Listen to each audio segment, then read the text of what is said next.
কোরআন এবং হাদিস অনুযায়ী শেষ জামানায় আসবেন ইমাম মাহাদি, করবেন ন্যায় প্রতিষ্ঠা, বিজয় হবেন শত্রুদের বিরুদ্ধে।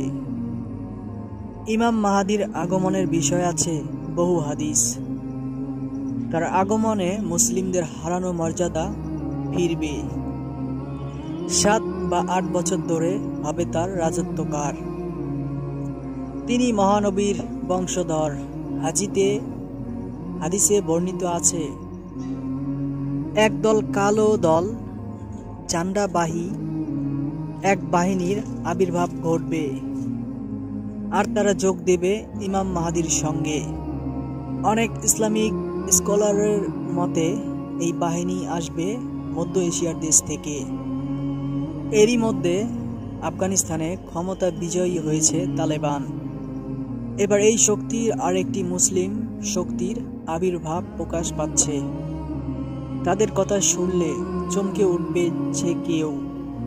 চীনের উইগররা ধীরে ধীরে সশস্ত্র হচ্ছে।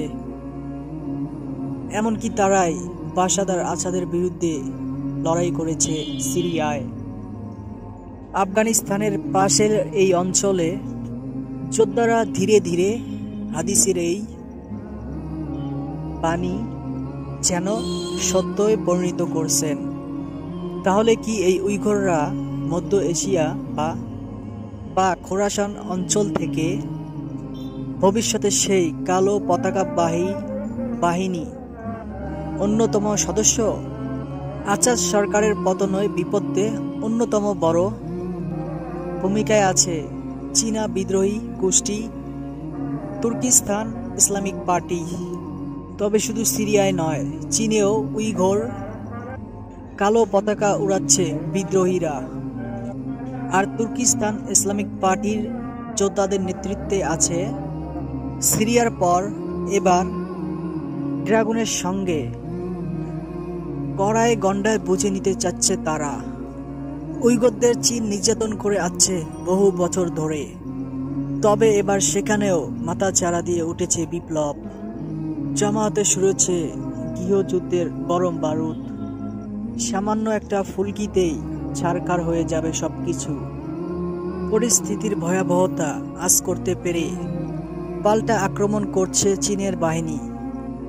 এর জেরে দ্রুতই সশস্ত্র বিদ্রোহীদের সঙ্গে লড়াইয়ে সেখানকার মাটি হবে রক্তে রঞ্জিত, এমনটাই আশঙ্কা আন্তর্জাতিক সম্পদ বিশেষজ্ঞদের।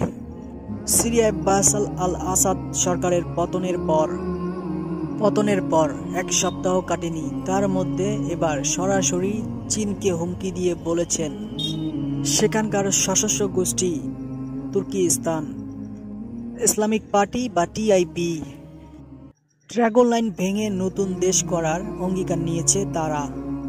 আশা করি শীঘ্রই কিয়ামতের আলামত এবং মুসলিমদের প্রতি বিজয় আপনারা দেখবেন।